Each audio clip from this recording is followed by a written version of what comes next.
అచ్చ తెలుగింటి అమ్మాయి అంజలి ముందు తమిళంలో గుర్తింపు సాధించి ఆ తర్వాత మనకి సీతమ్మగా మారిన సంగతి తెలిసిందే.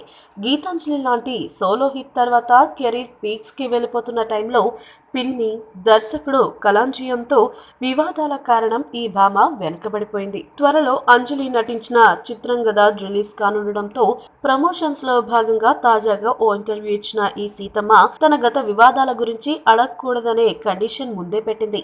తాజాగా తమిళ హీరో జై చేతి దోశలు తిని తన ప్రేమ వ్యవహారాన్ని బయట పెట్టిందని అనుకుంటే ఈమె మాత్రం ఇప్పుడే నాకు పెళ్లి చేసుకోవాలని లేదు, ప్రస్తుత ప్రొఫెషన్ కి ఎక్కువ ప్రాధాన్యత ఇస్తాను, అయితే హీరోయిన్ గా ఉన్నప్పుడు పర్సనల్ మిస్ అవ్వడం సహజం అంటూ చెప్పుకొచ్చింది.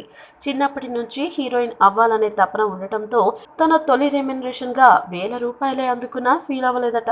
నాకు BMW కార్ ఎవరో గిఫ్ట్ ఇచ్చారనే ప్రచారం ఉంది, అది నా డ్రీమ్, అందుకే నేను సొంతంగా దాచుకొని కొనుక్కున్నా. అలాగే కోన వెంకట్ నా వెల్ విషర్ ఒకరు, అంతే.